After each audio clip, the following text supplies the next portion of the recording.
नमस्कार, news special देख रहे हैं आप और मैं हूं आपके साथ ऐश्वर्या दुबे। मोहन यादव मध्य प्रदेश के नए सीएम बन गए हैं। एमपी के राज्यपाल मंगूभाई पटेल ने मोहन यादव को पद और गोपनीयता की शपथ दिलाई। मोहन यादव के अलावा जगदीश देवड़ा और राजेंद्र शुक्ला ने डिप्टी सीएम पद की शपथ ली है। भोपाल के परेड ग्राउंड मैदान में आयोजित भव्य समारोह में प्रधानमंत्री नरेंद्र मोदी, गृह मंत्री अमित शाह, बीजेपी अध्यक्ष जेपी नड्डा यहां पर मौजूद रहे।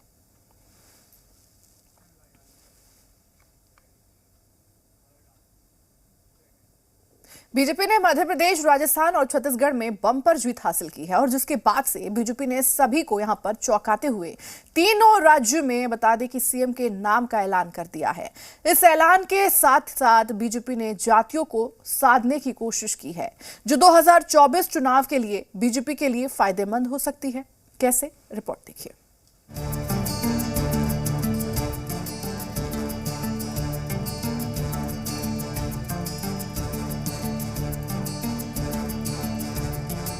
आप इस भ्रम में कभी मत आइए। कुछ तो लोग आएंगे, अरे यार मैंने तो तुम्हारा कंप्यूटर पे नाम देखा था, रात को 9 बजे नाम था, तुम्हारा नाम क्यों नहीं आया? यहां तक जैसे मेरे बगल में बैठ करके बना रहा है। ये कोई अगर आपको सुना दे तेरा तो तय है और वो तुझे करवा देगा, वो मिला, कुछ होना नहीं है जी। प्रधानमंत्री नरेंद्र मोदी का ये बयान सुना आपने? ये वो बयान है जो बताता है कि बीजेपी हमेशा तमाम कयासों और संभावनाओं को पीछे छोड़ते हुए हर बार चौका लगा देती है। मध्य प्रदेश, छत्तीसगढ़ और राजस्थान में बीजेपी ने बम्पर जीत हासिल की है। पार्टी ने मध्य प्रदेश की 230 विधानसभा सीटों में से 163, छत्तीसगढ़ की 90 में से 54 सीटें जीती। सभी को चौंकाते हुए बीजेपी ने मध्य प्रदेश में मोहन यादव को सरकार चलाने की जिम्मेदारी दी है।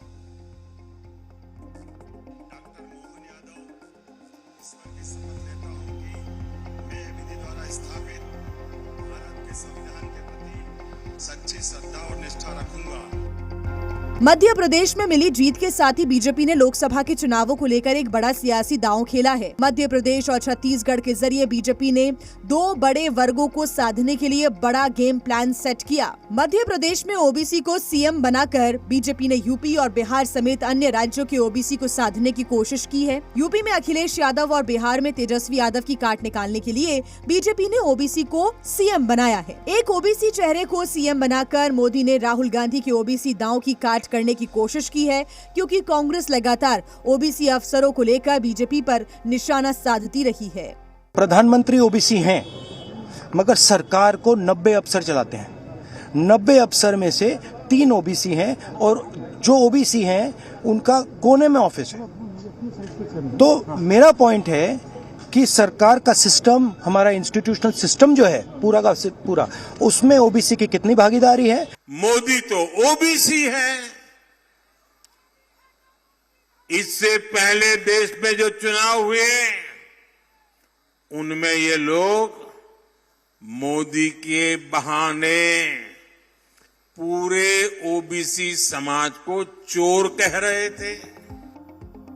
सिर्फ मध्य प्रदेश की ही बात करें तो यहाँ ओबीसी आबादी 51% है। इस तबके को अपने साथ जोड़ने के लिए किसी ऐसे चेहरे की जरूरत थी जो पिछड़ा वर्ग समाज से आता हो। लोकसभा चुनावों के मद्देनजर हिंदी बेल्ट में ओबीसी की सबसे बड़ी जातियों में से एक यादवों को पाले में लाने के लिए मोहन यादव का चयन मास्टर स्ट्रोक साबित हो सकता है।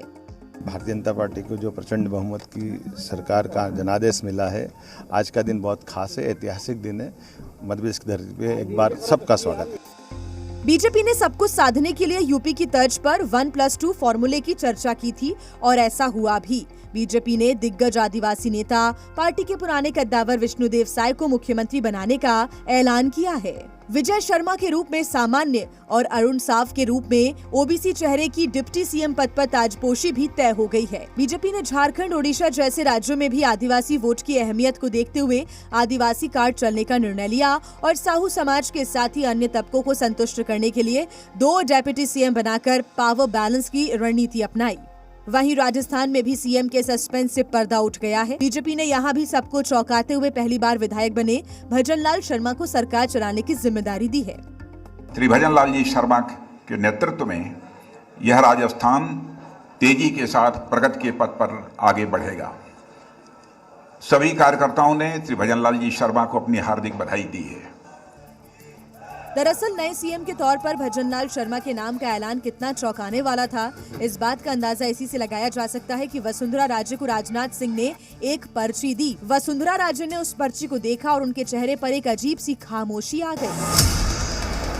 सांगानेर से पहली बार विधायक बने भजनलाल शर्मा को भले ही सरकार चलाने का अनुभव ना हो, लेकिन संगठन में काम करने का उन्हें लंबा अनुभव है।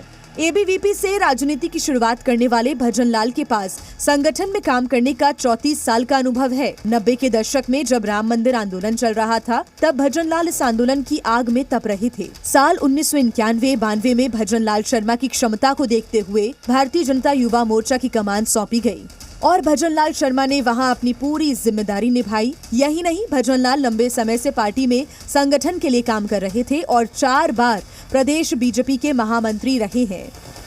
राजस्थान की ये जो टीम है, राजस्थान के जो सभी हमारे विधायक हैं, निश्चित रूप से जो राजस्थान की अपेक्षा है हमसे, भारतीय जनता पार्टी से, हम माननीय हमारे यशस्वी प्रधानमंत्री नरेंद्र मोदी जी के नेतृत्व में हम राजस्थान का पूरी तरह से सर्वांगीण विकास किसी भी क्षेत्र में हो, निश्चित रूप से हम पूरा करेंगे।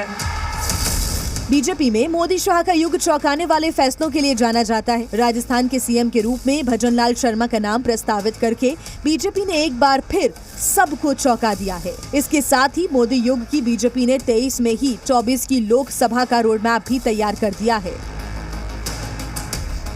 भजनलाल शर्मा को सीएम बनाने में सबसे बड़ी चौंकाने वाली बात ये भी है कि उनकी जाति ब्राह्मण है। ब्राह्मण देश की राजनीति में हाशिए पर पहुंच रहे थे। एक ब्राह्मण को मुख्यमंत्री बनाकर बीजेपी ने ये संदेश दिया है कि बीजेपी उनकी ही पार्टी है। दरअसल जिस तरह यादव यूपी बिहार में समाजवादी पार्टी और आरजेडी के कोर वोटर्स हैं, माना जाता है कि उसी तरह पूरे देश में कांग्रेस के कोर वोटर्स ब्राह्मण रहे हैं। तो इसकी काट निकालने के लिए बीजेपी ने ब्राह्मण चेहरे पर दांव खेला है। बीजेपी इस दांव से हिंदी पट्टी के राज्य यूपी, बिहार, मध्य प्रदेश, राजस्थान जैसे राज्यों के ब्राह्मणों को साधने की कोशिश कर रही है। बीजेपी ने इन 3 राज्यों में जातीय समीकरण को अच्छे से साधने की कोशिश की है। अगर बीजेपी का लोकसभा में ये दांव सेट हो जाता है तो बीजेपी 2024 में बड़े अंतर से जीत दर्ज करके हैट्रिक लगाएगी।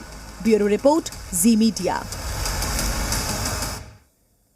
मोहन यादव के शपथ ग्रहण पर उनके बेटे डॉक्टर अभिमन्यु ने जी मीडिया से एक्सक्लूसिव बातचीत में क्या कुछ कहा है, सुनिए।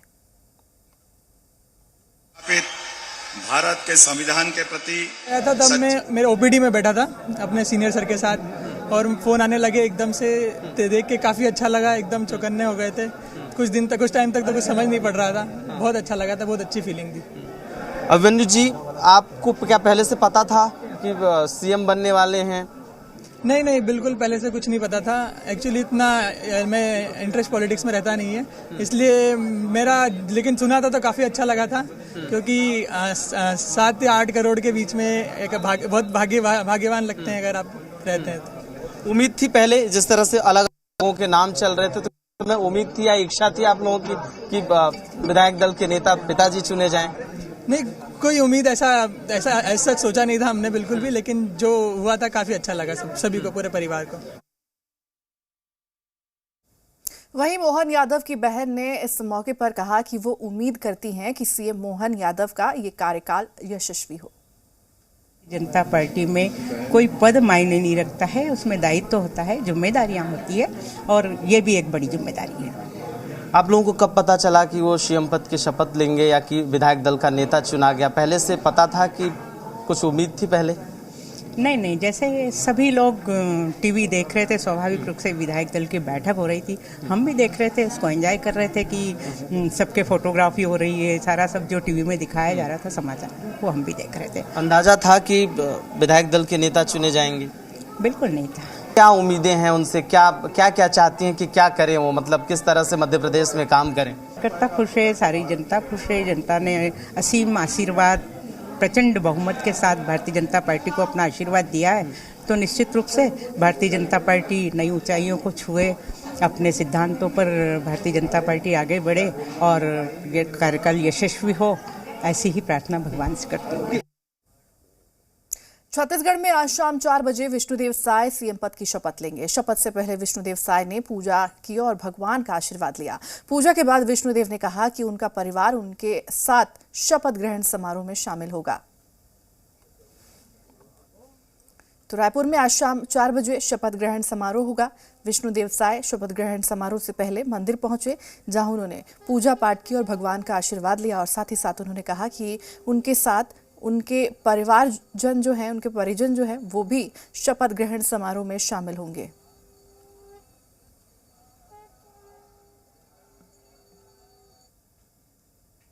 आज छत्तीसगढ़ के मुख्यमंत्री के रूप में शपथ लेना है और यहाँ पर इस अवसर में शामिल होने के लिए हमारी माताजी, हमारी धर्मपत्नी, हमारे भाई, पूरे परिवार के लोग आए हैं और एक पूजा का आयोजन यहाँ पर हुआ था। अब पूजा करके अब जा रहे हैं। सालों साल सर विष्णुदेव जी के नारे के साथ साथ आप जुदेव जी का भी नारा लग रहा था।